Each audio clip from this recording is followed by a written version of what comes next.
Minha casa tá um gelo. A Jesus. minha também. Ainda bem que hoje saiu um solzinho aqui, já abri tudo para ver se É, entra um sol, aquece um pouco. eu também já fiz isso. E tô pensando em estender o fio aqui da extensão e ir lá fora. É uma boa ideia essa. Agora está gravando, então Hum, vamos iniciar. Bom dia a todos e todas os presentes, né? E aqueles que vão Bom estar dia. assistindo depois a gravação, né? Deus possa estar abençoando essa aula da escola dominical. Então, nós vamos estar iniciando orando, né? Para que Deus possa estar nos abençoando durante esse momento de estudo da escola dominical. Depois a gente inicia a aula. Pai, nós te agradecemos, ó Pai, pela oportunidade de estarmos reunidos, ó Pai, para estudarmos a Tua palavra. Te pedimos que o Senhor venha estar nos abençoando, nos dirigindo durante esse estudo, através do Teu Santo Espírito, ó Pai, nos conduzindo, ó Pai, para conhecermos aquilo que é a Tua vontade revelado na Tua palavra. Abençoa cada um que está presente, cada um que vai estar entrando durante a aula e aqueles que vão estar assistindo depois, que o Senhor possa estar falando aos corações de todos. Pedimos isso, te agradecemos em nome de Jesus. Amém. Então, nós vamos estar iniciando a nossa aula de hoje, né? Retomando, né, a nossa escola dominical, retornando depois do recesso aí de julho. Nós vamos estar continuando o tema de maturidade cristã, que nós vamos estudar até o final do ano. E aí, antes de entrar na aula, então, eu já comento que durante esse semestre, então, nós vamos estar concluindo o estudo da revista da Igreja Metodista sobre maturidade, né? A maturidade cristã. E em algumas datas especiais nós teremos alguns estudos alusivos à data. Então, semana que vem Dia dos Pais, então nós teremos aí um estudo aí pelo pastor Everton, específico aí com relação ao Dia dos Pais. Depois teremos também o Dia da Escola Dominical, Dia da Bíblia, e algumas outras datas, Reforma Protestante. Então, a gente vai fazendo nessas datas específicas, o tema será específico da data, e no restante dos domingos a gente vai estar estudando, então, o nosso tema principal aqui, que é a maturidade cristã. Então, nós começamos a estudar a maturidade cristã no semestre passado, tivemos 7 aulas, né, no semestre passado, antes das férias, e vimos vários aspectos, e nas últimas aulas a gente tem estudado alguns aspectos relacionados à maturidade cristã, vista em algumas das cartas de Paulo, né? Então, nós vimos aí Coríntios, vimos Gálatas, né? Então, agora hoje, a aula de hoje é sobre a primeira carta aos Tessalonicenses. E o tema do nosso estudo é maturidade e os mistérios da vida, né? Então, a gente vai estudar esse tema tendo como base 1 Tessalonicenses, capítulo 4, do versículo 13 até o 18, né? Então, os tessalonicenses aí eram pessoas que estavam muito preocupadas com um dos aspectos desse mistério, de um desses mistérios da vida aí, que é a volta de Jesus, né? Então, vamos ler esse texto, 1 Tessalonicenses, capítulo 4, versículos 13 a 18, né? Então, diz assim: Irmãos, não queremos que vocês sejam ignorantes quanto aos que dormem, para que não se entristeçam como os outros que não têm esperança. Se cremos que Jesus morreu e ressurgiu, cremos também que Deus trará, mediante Jesus e juntamente com ele, aqueles que nele dormiram. Dizemos a vocês, pela palavra do Senhor, que nós, os que estivermos vivos, os que ficarmos até a vinda do Senhor, certamente não precederemos os que dormem. Pois, dada a ordem, com a voz do arcanjo e o ressoar da trombeta de Deus, o próprio Senhor descerá do céu, e os mortos em Cristo ressuscitarão primeiro.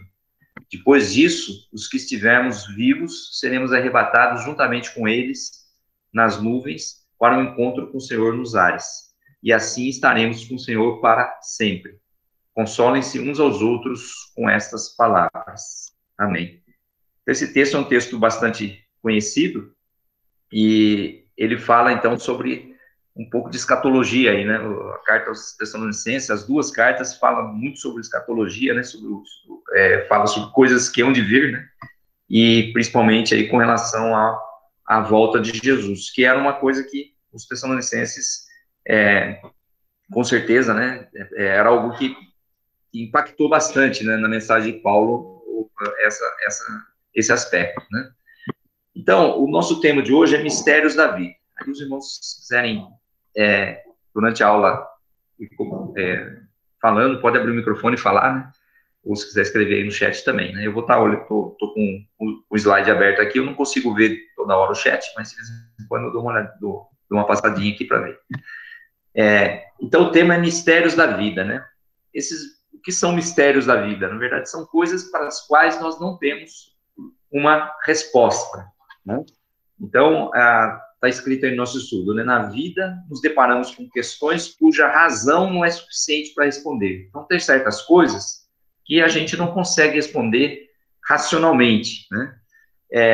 A gente teve aí muita discussão sobre essa questão escatológica, né, do fim do mundo, fim dos tempos, a volta de Jesus, tal. Agora, quando veio essa pandemia, né, quer dizer, muita gente achando que isso já era um sinal dos tempos, de que Jesus estava, então, voltando, né, e esse assunto, ele foi enfatizado muitas vezes com relação a esse momento que nós estamos vivendo. E, na verdade, a gente teve vários momentos na história aí depois de Jesus para cá, teve vários momentos em que nós podemos dizer que são momentos que marcam, né, os fins dos tempos. Só que para Deus e para nós a contagem do tempo é diferente, né? Então, a Bíblia diz que um ano para Deus é como, né, um dia é como 1000 anos e 1000 anos é como um dia. Então, na verdade, para nós, a gente tem uma contagem de tempo, e se falar, né, fazem 2000 anos, né, da primeira vinda de Jesus, né? 2000 anos é pouco tempo? Não é pouco tempo, é muito tempo. Mas desde aquela época já se falava que a segunda vinda de Jesus estava próxima, né? Então, só que esse próximo é na contagem de Deus. Então, nós já temos todos os elementos, né,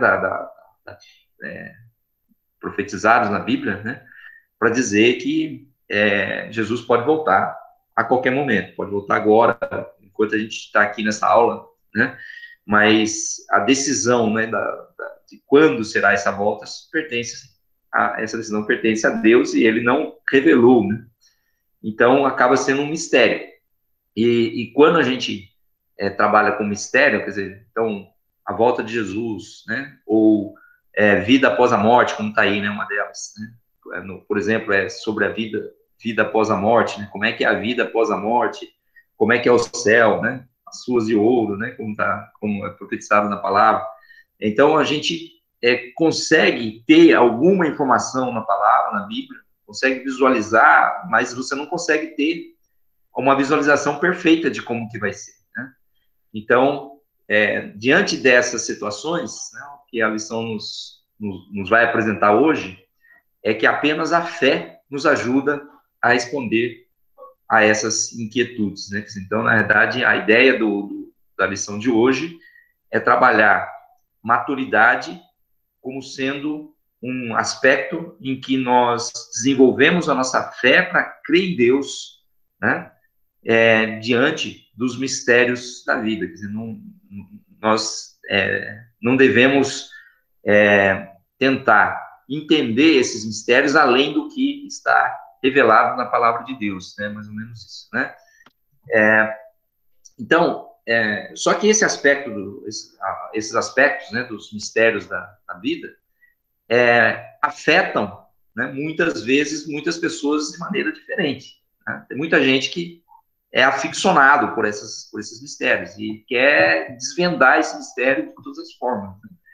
Então, há muita gente que, ao pensar sobre isso, se angustia e não vive plenamente o presente. Então, está tão preocupado com o futuro, com o que vai acontecer no futuro, né, que acaba deixando de viver o presente. Isso é uma das coisas que estava acontecendo ali com a igreja de Tessalônica, né? Os tessalonicenses, eles ficaram, quando Paulo pregou para eles, né, ficaram tão impactados com essa mensagem da segunda vinda de Cristo, da volta de Jesus para poder julgar o mundo, né? Então, que eles acabaram deixando algumas coisas de lado, né? Paulo teve que pedir, inclusive, para que eles voltassem a trabalhar, porque eles pararam até de trabalhar esperando que Jesus fosse voltar naquele momento, né?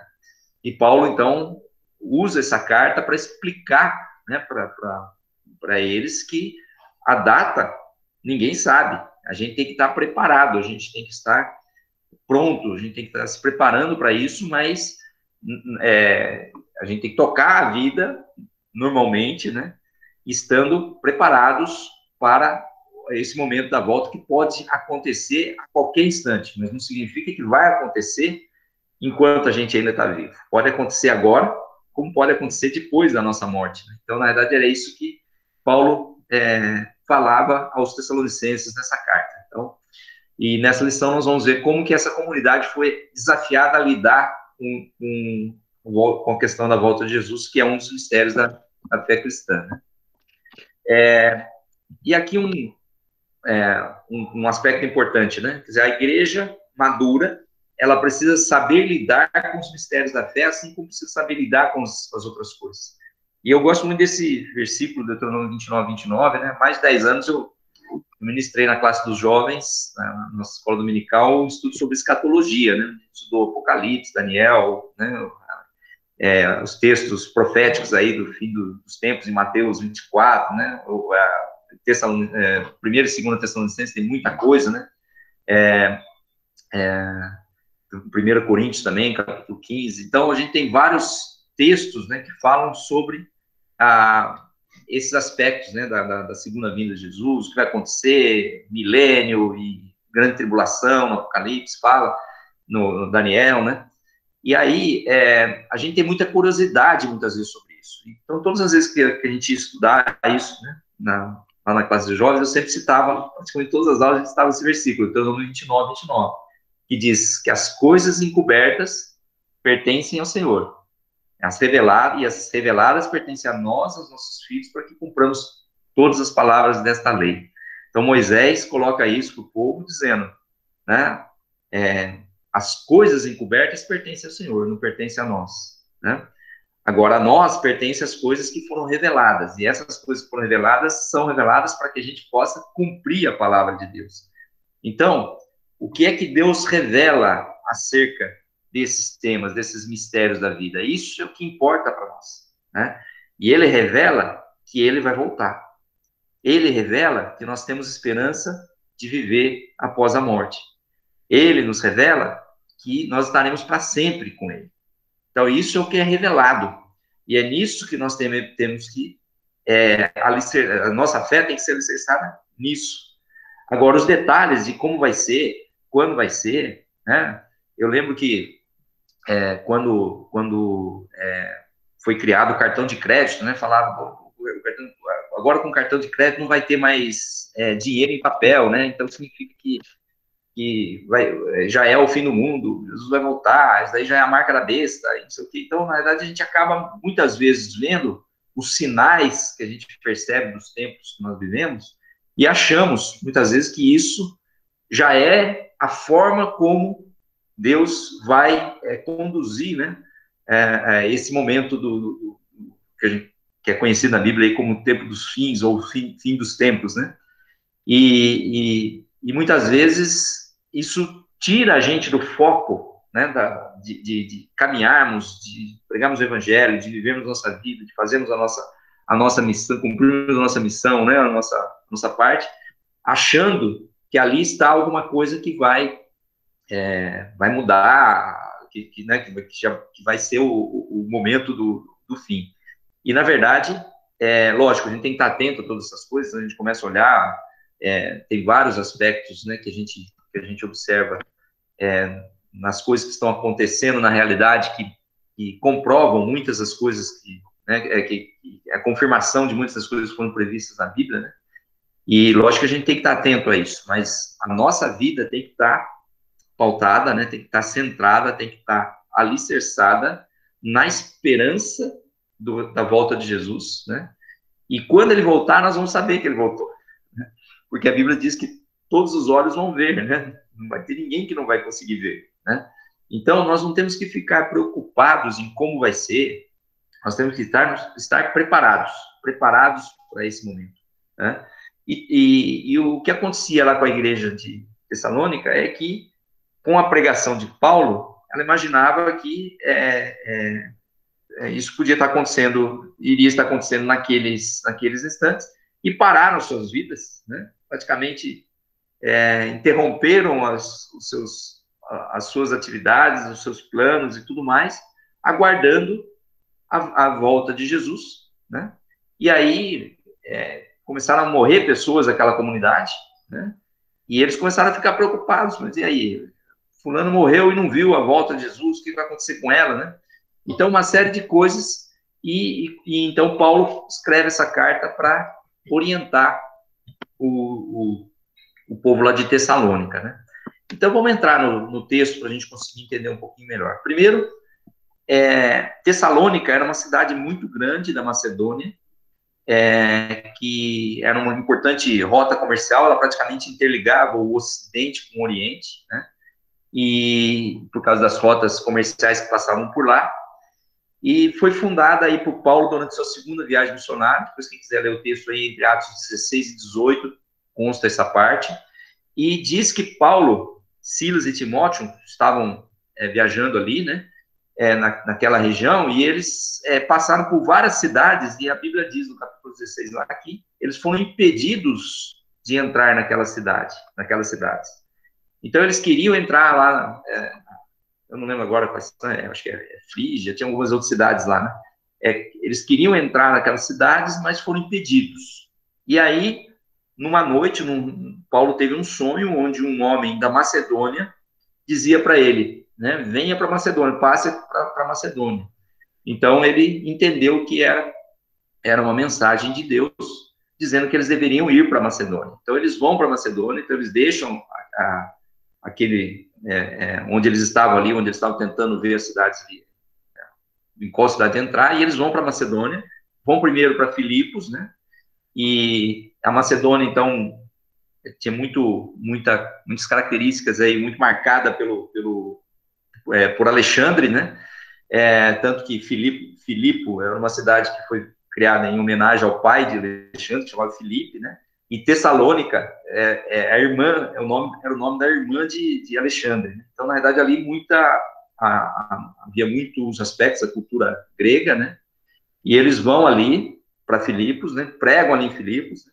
Depois eles vão até ali eles são presos também, né? Paulo, ocorre aí nesse trecho aquela passagem onde Paulo e Silas são presos depois de serem açoitados, por causa que o Paulo expulsa o demônio de uma jovem que adivinhava o futuro e dava lucro para os seus senhores, né? Então, a hora que ele foi durante vários sábados na sinagoga, estava numa delas, a escrava lá falava, né? Esses são filhos do Deus Altíssimo e tal, e Paulo se irritou, né? Que toda vez ela falava aquilo, e tinha um espírito perturbando ali, né? Então, ele expulsa o demônio, e aí ela perdeu aquela capacidade de adivinhação, perdeu a fonte de lucro dos seus senhores, então eles criaram lá uma situação, e com isso Paulo e Silas foram açoitados e presos, né?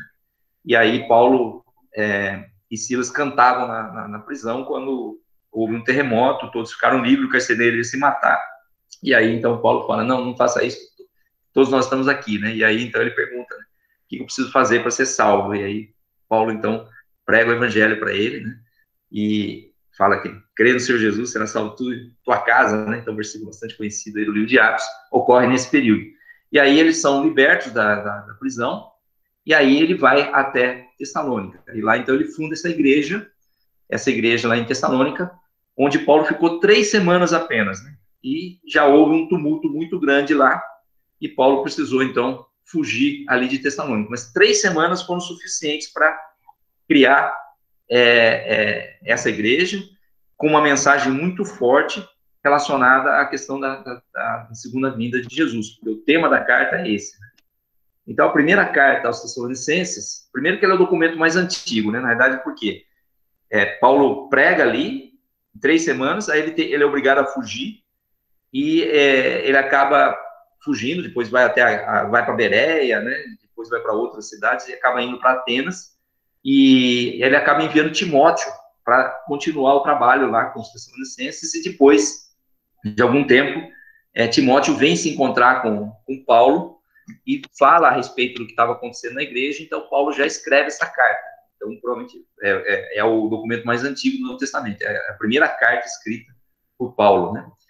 E, dentre os assuntos da carta, Paulo trata desse tema da volta de Jesus para o juízo e o fim dos tempos. Então, na verdade, havia essa mensagem impactou muito, né, os Tessalonicenses, e por isso, então, Paulo teve que tratar desse assunto aí, novamente, né, com eles pela carta, porque havia alguns entendimentos incorretos. Quais eram os entendimentos incorretos? Primeiro, de deixar as coisas que eles estavam fazendo para aguardar a volta de Jesus, né? Jesus falou que, né, nos deu essa orientação de que ele iria voltar, né? Mas a orientação que ele nos dá é que a gente vai tocando a nossa vida, né? Vai tocando as coisas, a nossa vida, tanto a nossa vida secular como a nossa vida espiritual, né? A nossa missão também, né? até que ele venha, né? Então é o até que Jesus volte, né? E não, né, fiquem parados até que Jesus volte, não, continuem fazendo, trabalhando, né, até que Jesus volte. Então, se vocês olharem no texto que nós lemos um pouquinho antes, no capítulo 4, no versículo 11, diz: esforcem-se para ter uma vida tranquila, cuidar dos seus próprios negócios e trabalhar com as próprias mãos, como nós os instruímos, a fim de que andem decentemente aos olhos dos que são de fora e não dependam de ninguém. Então, na verdade, Paulo já faz um apelo aqui para que eles mantenham a sua vida tranquila. Por quê? Porque esse foi um dos problemas. Os Tessalonicenses entenderam, né, na pregação de Paulo, de que Jesus estava para voltar, e isso seria literal do ponto de vista do tempo atual, do tempo que eles estavam, né? Esse foi um ponto. E o segundo ponto que também começou a surgir dúvidas é que se Jesus iria voltar para levar aqueles que eram fiéis, aqueles que eram cristãos, aqueles que eram parte da igreja, né? Como Jesus não tinha voltado ainda, né? Então, aqueles que morreram, como é que ficava? Né? Então, eles começaram a ter dúvida, né? Surgir dúvida. Então, Paulo novamente vem e explica: não, os que dormiram no Senhor, esses estarão com ele. Então, aqueles que morrem com Cristo, né, vão para a presença dele, né? Então, não precisa aguardar a volta dele para que as pessoas sejam levadas, né, à presença de Deus, né? Então, ele vem explicar essa situação, tá? Então, esse é um dos assuntos aí da carta aos Tessalonicenses. Então, esse era o contexto por que Paulo colocou isso na carta? Porque havia esse contexto, né? Então, os primeiros cristãos e cristãs, né, de modo geral, consideravam a ressurreição de Jesus como um prelúdio da sua volta para julgar o mundo e recompensar as pessoas fiéis. Então, eles entendiam que o fato de Jesus ter ressuscitado significa que imediatamente após iria, então, ter a volta dele, e as outras pessoas as pessoas que caminhavam com ele, então, iriam ser levados por ele, né?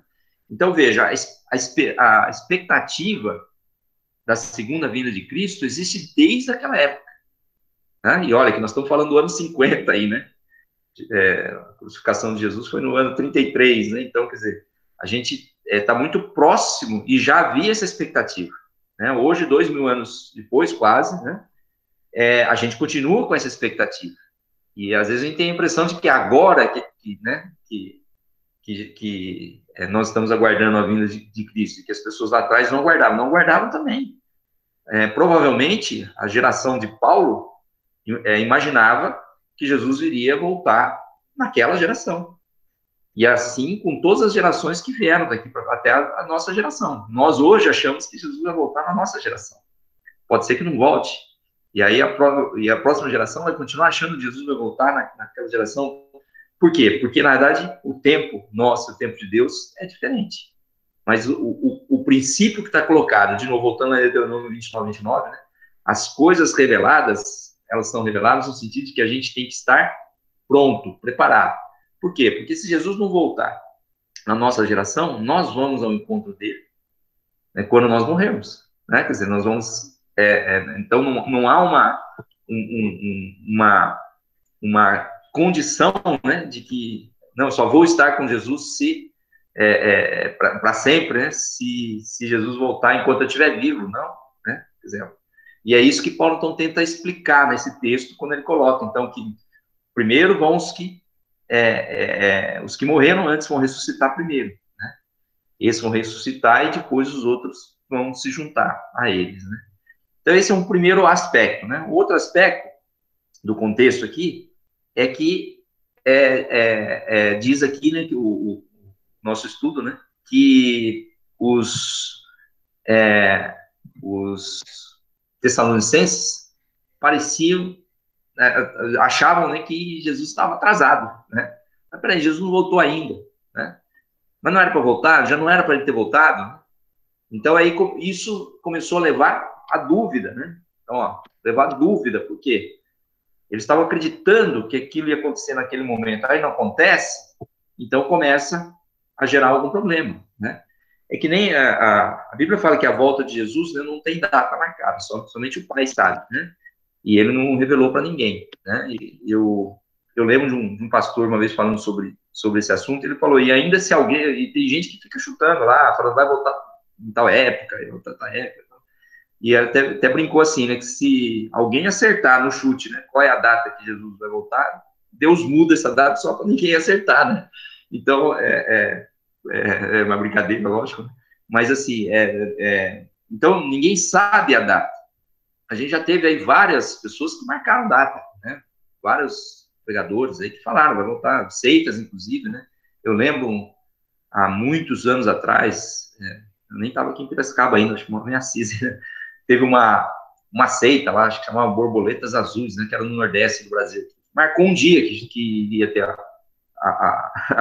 o fim do mundo, né?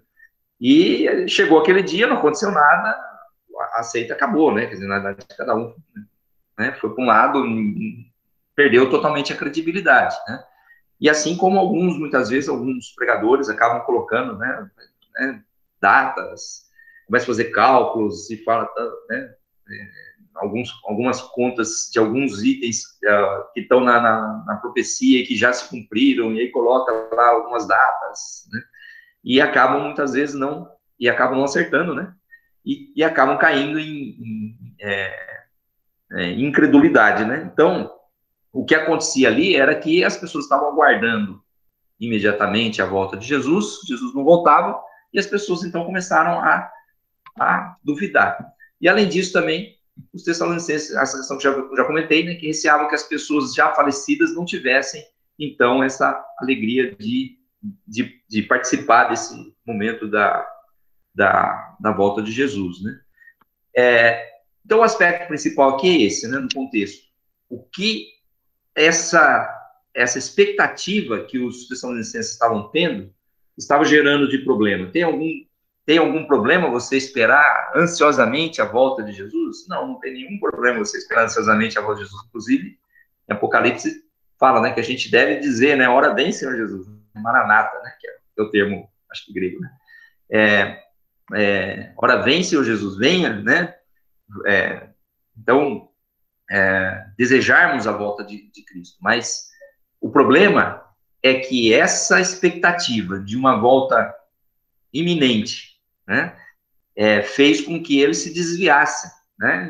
Pelo menos nesses dois aspectos, no sentido de largar tudo e no sentido de achar que aqueles que estavam morrendo antes da volta de Jesus não teriam essa esperança, não teriam esperança, né? Então isso gerou uma dúvida, porque o tempo vai passando, todo mundo sabe que conforme o tempo vai passando, né, vai chegando mais próximo do fim da sua vida, né? E aí as pessoas começam a colocar em dúvida, né? E aí Paulo então entra nesse contexto para poder estar corrigindo, né, essas interpretações aí dos tessalonicenses aí, tá? Então esse é o aspecto que a gente tem no estudo aí. Tudo bem até aí? Alguém quer falar alguma coisa? Vou ter aqui para o chat para se tem alguma mensagem. Não tem? Então vamos tocar. Então vamos lá para os destaques do texto básico nosso, né? Primeiro, no texto, Paulo precisou assegurar que as pessoas que já haviam falecido ressuscitariam primeiro, para que ainda, e quem estivesse vivo aí entrasse na glória com elas. Então, no texto que nós lemos, um dos aspectos que Paulo, então, ressalta com bastante importância é esse que está no versículo 15, aliás, no versículo 14, né? Se cremos que Jesus morreu e ressurgiu, cremos também que Deus trará, mediante Jesus e com ele, aqueles que nele dormiram. Então, a esperança da ressurreição dos que morreram em Jesus, né? Dizemos a vocês, pela palavra do Senhor, que nós, os que estivermos vivos, os que ficarmos até a vinda do Senhor, certamente não precederemos os que dormem. Pois, dada a ordem com a voz do arcanjo e a trombeta de Deus, o próprio Senhor descerá dos céus, e os mortos em Cristo ressuscitarão primeiro. Depois nós, os que estivermos vivos, seremos arrebatados com eles nas nuvens para o encontro do Senhor nos ares. Então, aqui ele coloca, e ele deixa bem claro que isso é pela palavra do Senhor, lá no versículo 15, né, dizendo a vocês pela palavra do Senhor, não é uma invenção de Paulo, é algo que está na Bíblia, quer dizer, que a gente consegue pegar todo o contexto, e que Paulo teve essa revelação individual no seu encontro com Jesus, né? Então, os que morreram em Cristo ressuscitarão primeiro, e aí descerão com Jesus, e a igreja será arrebatada e se encontrará com Jesus nos ares. Então, esse aspecto, esse texto é fundamental também para a gente fazer uma distinção entre ressurreição dos mortos, arrebatamento da igreja e segunda vinda de Cristo. Tem muita gente que acha que é um evento só. Na verdade, não é, né? Na verdade, aqui fica claro. O que vai acontecer? Haverá o arrebatamento da igreja, né? E esse arrebatamento da igreja ocorrerá logo em seguida à ressurreição dos mortos. Então, aqueles que morrerem em Cristo ressuscitarão, virão com Jesus, né? Descerão, né? E a igreja será arrebatada e se encontrará com Jesus e com aqueles que morreram, que já haviam morrido em Cristo, nos ares, né? Então, esse é o aspecto fundamental, vão encontrar nos ares, ou seja, Jesus não vai colocar o pé aqui nesse mundo, nesse momento. Haverá um encontro. E, lógico, aí tem várias interpretações também sobre a questão da escatologia aí, né? Mas aqueles que acreditam que a igreja será arrebatada antes da tribulação, então, na verdade, esse encontro nos ares, na verdade, é o ponto em que fica liberado, né, para iniciar o período que a Bíblia chama então de grande tribulação, né, que no texto que diz lá, né, que o mistério da iniquidade já opera, né, mas vai operar plenamente a partir do momento que for retirado aquele que o detém.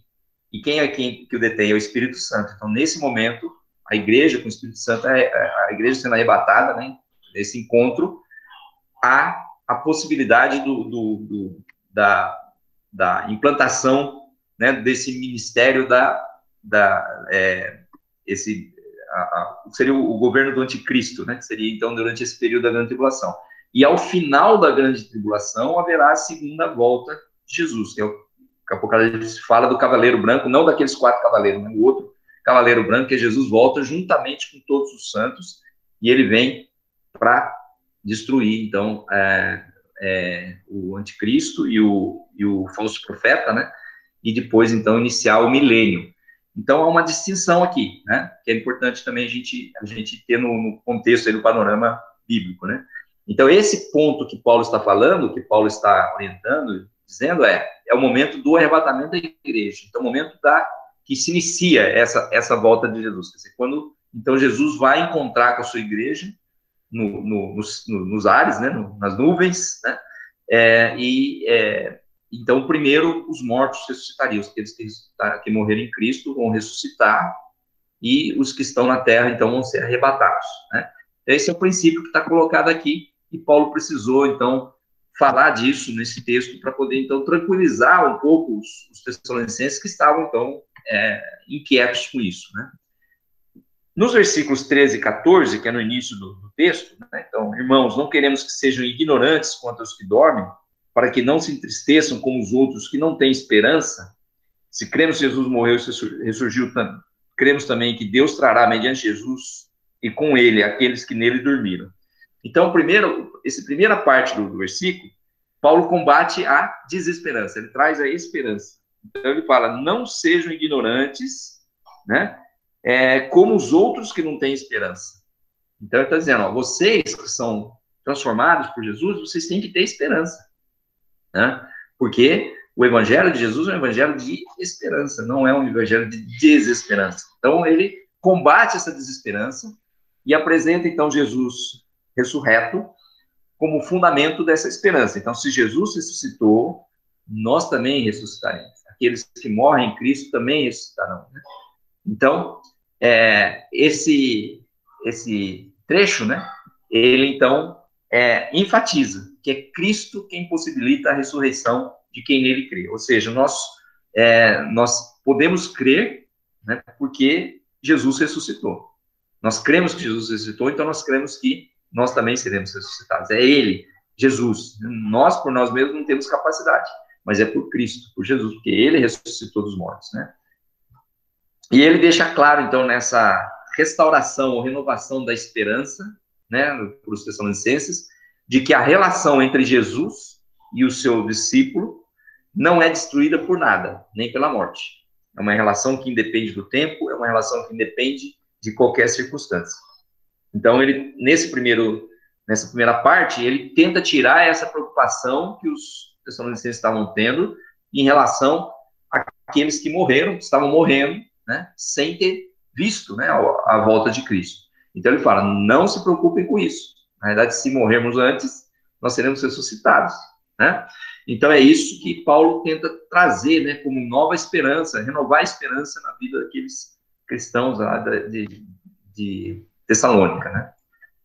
E na segunda parte do texto, Paulo reafirma o senhorio de Jesus, o seu controle sobre o tempo que ainda virá, destacando que os crentes de Jesus estarão para sempre com o Senhor e por isso não há o que temer. Então, o mais importante é isso aqui, né? No versículo 17,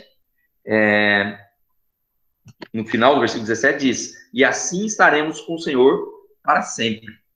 Então, esse é o aspecto principal. Esse é o aspecto que nos traz esperança, e esse é o aspecto que nos traz consolo, né?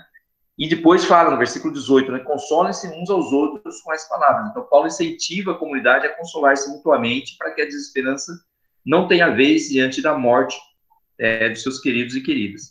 Então, aqui tem dois aspectos importantes. Primeiro, essa esperança que nós temos que alimentar, porque é uma esperança que é trazida pela palavra de Deus, e que nós estaremos para sempre com o Senhor. Já estamos, né? Estaremos na plenitude, sem as limitações desse corpo e das circunstâncias da vida que nós vivemos atualmente, né? Mas, além disso, ele fala para a gente consolar uns aos outros. Quer dizer, na verdade, então, crer nessa esperança é uma atitude individual que eu tenho que ter em relação a isso. Mas consolar-se mutuamente é uma atitude comunitária. Nós devemos consolar uns aos outros. Eu não consolo a mim mesmo, eu consolo a outra pessoa. Outra pessoa me consola. Quer dizer, então, na verdade, esse é um aspecto importante, né? A esperança da vida eterna, a esperança dessa vida após a morte, a esperança da ressurreição de Jesus, a esperança da volta de Jesus, é algo que não deve trazer medo, mas deve trazer esperança, deve trazer consolação, né? Deve trazer consolo para as nossas vidas. Então, esse é um aspecto fundamental. Então, eu gosto muito desse texto, né? Esse versículo 18, né? Quando fala, console-se uns aos outros com essas palavras, porque o próprio texto ele nos consola. O próprio texto nos traz esperança. O próprio texto ele nos alimenta, né? Para estarmos vivendo de acordo com a vontade de Deus e sabendo que tudo que nós passamos nesse mundo, por mais maiores que sejam as nossas dificuldades, nossos problemas, não se comparam com essa glória que há de vir, né? A partir do momento que nós estivermos para sempre com Ele. Então, esse aspecto é um aspecto fundamental da palavra aqui de Paulo. Então, Paulo está tentando colocar as coisas nos seus devidos lugares, né? Então, isso é o que está aqui nesse trecho do versículo 15 a 17. E aí, isso há uma recorrência desse tema no restante da carta, na primeira carta aos Tessalonicenses e também na segunda carta. Então, se olhar no capítulo 5, ele continua falando sobre isso, inclusive no versículo 1 ele diz, irmãos, quanto aos tempos e épocas, não precisamos escrever, pois vocês mesmos sabem perfeitamente que o dia do Senhor virá como ladrão à noite. Então, ele tenta tirar aquele negócio de que vai ser amanhã, vai ser hoje à noite, né? Ninguém sabe. Então, eles não podem parar de fazer o que eles estão fazendo para esperar, né? Então, ele continua alertando sobre a necessidade da vigilância, da sobriedade, mas coloca, então, as coisas no devido lugar. E depois, lá em 2 Tessalonicenses, ele volta à mesma questão e ensina novamente que enquanto não acontecer a volta de Jesus, é preciso continuar a trabalhar e viver honestamente. Quer dizer, estão colocando para as pessoas que elas não podem ficar, parar tudo por causa, para guardar esse momento. Quer dizer, eles têm que fazer isso, têm que aguardar esse momento com vigilância, com sobriedade, né? Mas mantendo as suas atividades. A gente não tem a certeza de que essas coisas vão acontecer enquanto a gente ainda está vivo. Então, a gente tem que tocar a nossa vida, né? Continuar até que isso aconteça. Ok? Então, para terminar aí o fundamento bíblico, né? Então, o desafio colocado à igreja hoje é construir um modo alternativo de viver o presente com esperança no futuro, a partir da expectativa da volta de Jesus. Por quê? Ainda que ele tenha sido crucificado, ele tenha sido morto, né? Tenha sido condenado, ele ressuscitou, né? Então, o fato de Jesus ter vencido tudo isso, né? Todas essas aflições, todos esses problemas, nos dá a esperança de que também nós venceremos e viveremos eternamente com o Senhor. Então, essa é a expectativa, isso que o texto bíblico traz, né? Da gente viver o presente com esperança no futuro. Então, tendo nossos olhos voltados aí para essa vida eterna com Jesus, né? Bom, tudo bem? Então, Jesus virá do céu como libertador, em tom de comando, ao som da trombeta e a voz do arcanjo. Então, quando ele vier, todas essas coisas que estão aqui nesse mundo vão perder totalmente o valor, né? As situações que a gente vive aqui, elas são muito menores do que isso, porque, na verdade, quando Jesus vier, quando Jesus voltar, ele vai nos libertar de tudo isso, né? Vai nos libertar, né, da nossa limitação humana, né? Da nossa ainda natureza caída, né? Quer dizer, mesmo aceitando Jesus como Senhor e Salvador da nossa vida, ainda nós somos humanos, ainda nós pecamos, né? Então, isso vai acontecer quando Jesus voltar, ou quando nós morremos e formos ao encontro dele, né? Então, quais são as lições que nós podemos tirar desse texto aqui para a gente estar terminando, né? Primeiro, a volta de Jesus continua sendo um mistério. Era um mistério naquela época e continua sendo um mistério hoje. Por quê? Porque o texto bíblico diz que esse dia ninguém sabe, só o Pai. E as coisas encobertas pertencem ao Senhor. Então, nós não temos que nos preocupar em querer saber que dia que vai ser, né? Se vai ser hoje, se vai ser amanhã, se vai ser agora, antes de terminar essa aula, se vai ser daqui 100 anos, daqui 1000 anos. Não deve ser essa a nossa preocupação, né? Continua sendo um mistério. E há algum problema em ser um mistério? Não. Vamos lidar com esse mistério pela fé, sabendo que quando vier, quando acontecer, nós estaremos eternamente com ele, né? Então, a lição aí que esse texto nos dá é que, ao lidar com esses outros mistérios da fé, temos que saber que Deus é amor e cuida de nós, por isso ele sempre pensa e projeta o melhor para nossas vidas. Ou seja, Deus está no controle de todas as coisas e ele quer o melhor para nós, ele quer que a gente desfrute, né, da presença dele, que é o melhor, né? Ele é amor, Deus é amor, né? Ele cuida de nós, né? E é isso que ele quer que a gente se preocupe com isso, né? De buscá-lo e de estar na presença dele e fazer a vontade dele, né? Então, porque isso nos faz viver com segurança. Então, nós temos a segurança, né? Tem inclusive, acho que eu não lembro agora se é um cântico, um texto, não lembro agora, né, que fala da segurança do crente, né? Quer dizer, a segurança do crente é justamente essa, né, do cristão, né? A segurança é de saber que Deus está conosco sempre, todos os dias. Ele nos ama e cuida de nós. Então, qualquer coisa que a gente passe aqui nesse mundo, a gente sabe que Deus tem um plano melhor para nós, para as nossas vidas, né? Com fidelidade e intimidade com Jesus, nós vamos aprendendo a esperar com confiança no autor da nossa salvação. Então, o mistério, ele vai ser revelado. Até que ele seja revelado, né, a gente tem que esperar. Só que a gente espera com confiança, não é uma espera com desconfiança, né? Tem muita gente que fica esperando com desconfiança. Fala, Jesus não voltou ainda, será que vai voltar mesmo, né? Não, Jesus vai voltar, a gente sabe disso, né? Então é esperar com confiança a volta de Jesus, né? Então vamos ver aqui 3 lições que a gente pode tirar desse texto. Primeiro, nós devemos enfrentar os mistérios da vida na companhia de pessoas maduras. Então, o primeiro aspecto é que quando aquelas pessoas se depararam com aquele problema do mistério, né, da vida e agiram de maneira incorreta, tiveram uma postura incorreta em relação a isso, Paulo veio ao encontro dessas pessoas, para poder orientá-los. Paulo era uma pessoa madura. Então, essa é a primeira lição. Nós devemos enfrentar os mistérios da vida na companhia de pessoas maduras, né? Então, os tessalonicenses não estavam servindo a Deus sozinhos. Paulo, como líder, pastor e companheiro de jornada, ao saber das notícias da comunidade, prontamente se dispôs a ajudar. E essa tem que ser também a nossa disposição. Se nós somos maduros, devemos ajudar também aqueles que estão iniciando sua jornada. Os tessalonicenses estavam iniciando sua jornada, né?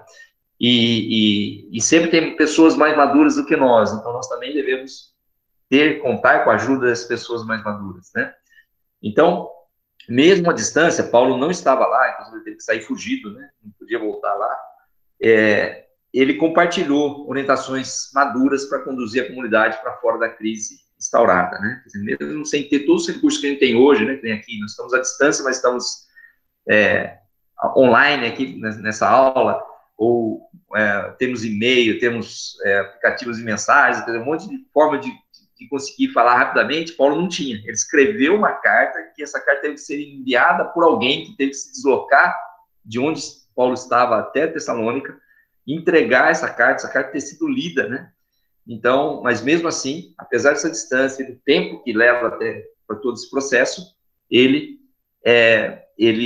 agiu, e aquilo trouxe benefícios para a igreja de Tessalônica, né? Tanto que as notícias, né, que depois Timóteo leva para Paulo acabam sendo positivas, né, depois dessas cartas. Caminhar ao lado de cristãos e cristãs com maturidade espiritual e que podem partilhar conosco suas próprias experiências de fé e sabedoria nos ajuda a encontrar suporte para progredirmos em nosso crescimento. É aquela palavra que diz que nós devemos suportar uns aos outros, né? Ser suporte, né? É ajudar uns aos outros. Todos nós precisamos de alguém que nos ajude, né? Então, esse é o primeiro aspecto. Devemos enfrentar os mistérios. Aquilo que a gente não sabe, não consegue ver, né? E aí estamos falando do mistério aqui, que é a vida de Jesus, mas tem tantas outras coisas, né? Uma enfermidade, né? Uma enfermidade é um mistério, né? O que vai acontecer, né?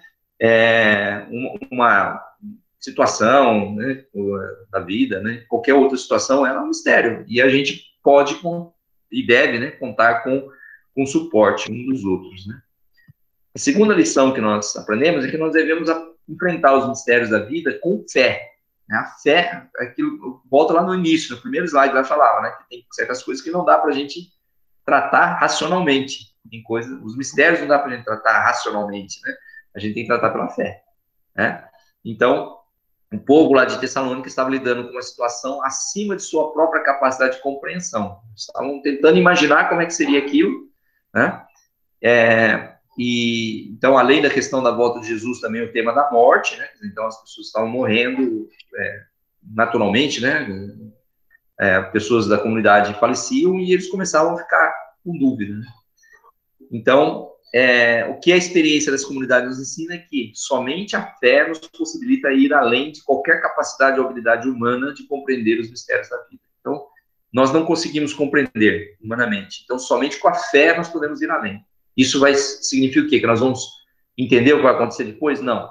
Mas não é esse o propósito, né? Então, no 29 diz isso, que as coisas encobertas pertencem ao Senhor. Então, não é que pela fé nós vamos ter, né? Deus vai nos dar uma visão do que vai acontecer. Não. Ele vai nos dar a capacidade de usarmos aquilo que está revelado, aquelas informações que nós temos, para que aquela situação seja transposta, né? Que a gente possa ter paz, né? Que a gente possa passar ali com paz. Não significa que ele vai nos tirar também das situações, não ter que enfrentar situações como essa, mas ele vai nos dar a paz, a presença dele, né, a presença do Espírito, a graça dele, para nos levar atravessar esse período, né? Então, Paulo nos dá uma resposta de fé à situação de Tessalônica, que só confortaria o coração se acolhida também com fé. Então, a palavra de Paulo é uma palavra de conforto, de consolo, tanto que ele fala no final, né, console uns aos outros com essas palavras, né? Mas para que a pessoa pudesse ser consolada, ela precisava aceitar isso com fé. Por quê?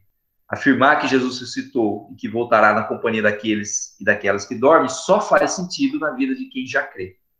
Se eu não creio na vida eterna, se eu não creio em Jesus, não adianta nada, essa palavra não vai me trazer esperança.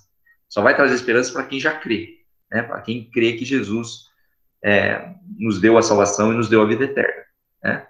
Então, é de quem se permitiu ir além do que os olhos naturais podem ver, né? Então, está no versículo 13, né? Não sejam ignorantes como os outros que não têm esperança, tá? Então, essa é a segunda lição. E a última, nós devemos enfrentar os mistérios da vida com os pés no chão, né? O que significa isso? Pés no chão, né? É encarar os problemas, né? Encarar as dúvidas, encarar as dificuldades, encarar os mistérios, né? Não podemos evitá-los, fingir que não está acontecendo nada. Então, aquele ato, aquela atitude de parar de trabalhar, né? Falar, não, então Jesus vai voltar, então eu vou parar de trabalhar. Na verdade, isso não é pé no chão. A gente tem que estar com o pé no chão, né? Então, parte da comunidade parecia ter feito isso, ter evitado, fingindo que nada estava acontecendo. E o resultado é que perderam a esperança. Ficaram tristes e começaram a retroceder espiritualmente. Por quê? Porque pararam de trabalhar achando que Jesus ia voltar amanhã. Jesus não voltou amanhã, começa a bater a incredulidade, a desesperança, né? Então, em alguns momentos da nossa caminhada, pode ser que algumas respostas não façam sentido ou não tragam conforto ao nosso coração.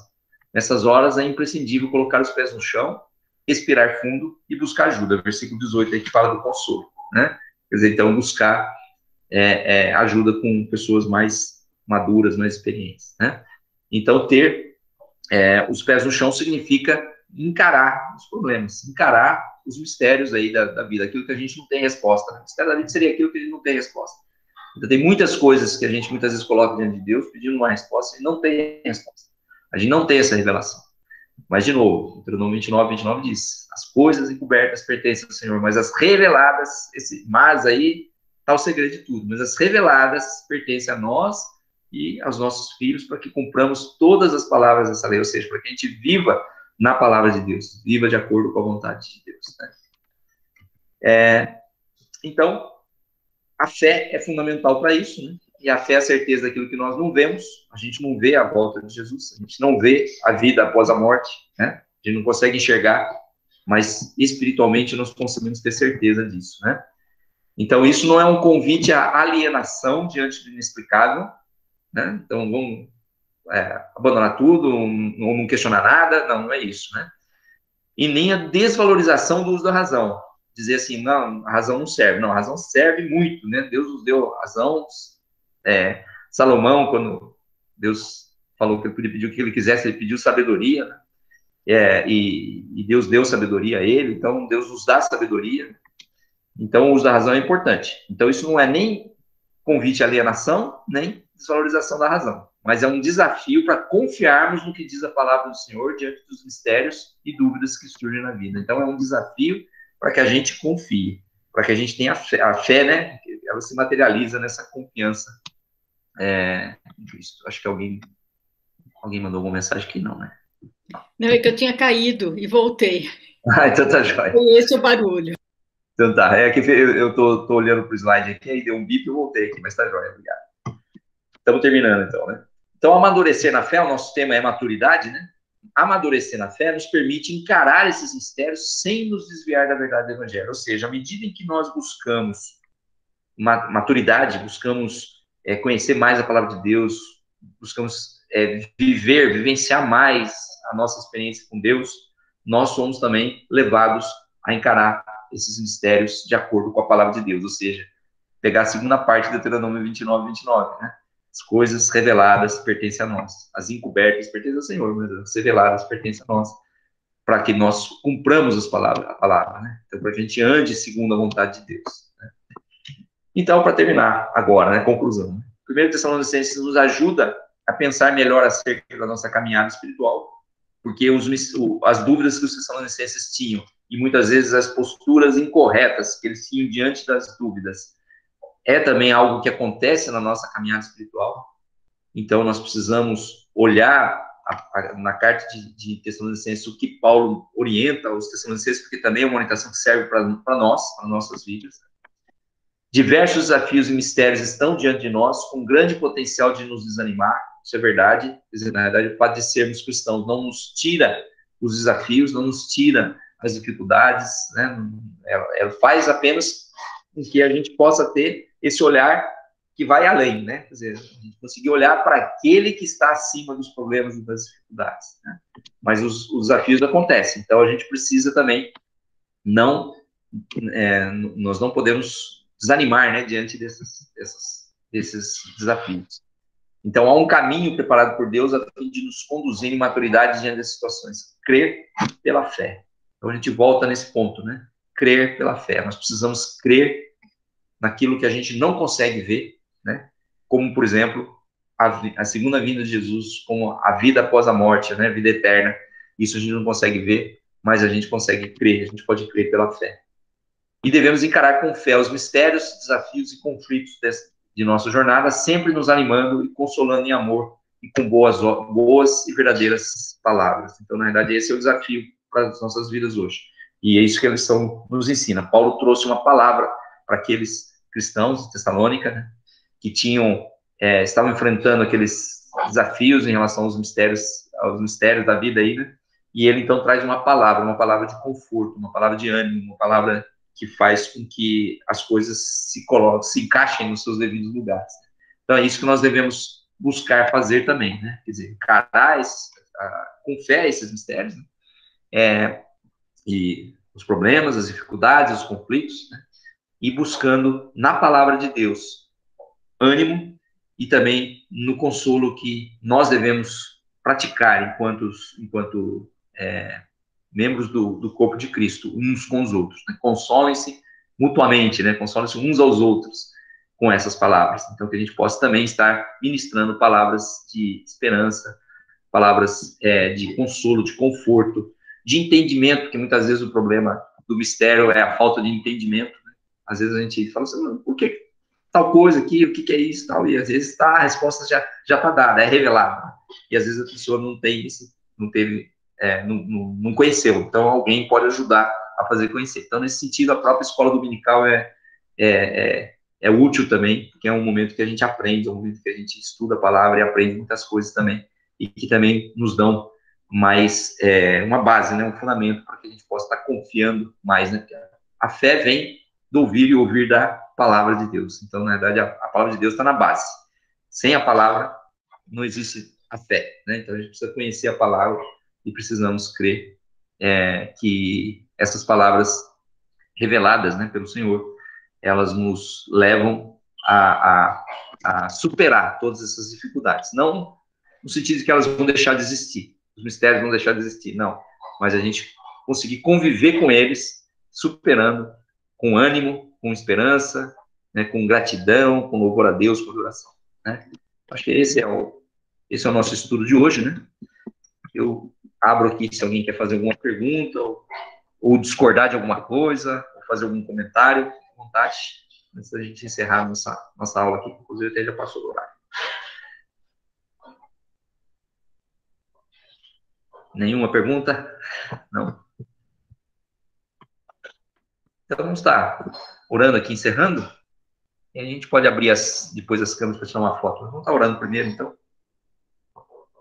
Nosso Deus e Pai, nós te agradecemos, ó Pai, por esse momento de escola dominical, pelo retorno da escola dominical. Que o Senhor possa estar nos abençoando durante esse semestre, nos dando crescimento no conhecimento da Tua palavra. Que o Senhor possa estar nos derramando, ó Pai, o Teu Santo Espírito, para que possamos entender a Tua palavra e colocar em prática nas nossas vidas. Muito obrigado por esse estudo, Pai, que o Senhor possa estar nos ajudando, Pai, a colocar em prática nas nossas vidas, aquilo que são os mistérios para nós, ó Pai, que o Senhor possa estar manifestando a Tua palavra, o Teu consolo, a esperança, ó Pai, para que a gente possa estar caminhando segundo a Tua vontade, conhecendo a Tua palavra e praticando nossas vidas, ó Pai. Abençoa cada um que esteve presente nessa aula, aqueles que vão estar assistindo essa aula no YouTube, que o Senhor possa estar falando aos corações e abençoando cada vida, Pai. Te agradecemos por isso e te pedimos tudo e gratos em nome de Jesus. Amém. Amém. Eu vou pedir para vocês, quem puder abrir, deixa eu só encerrar aqui a gravação. A dona Rosa caiu.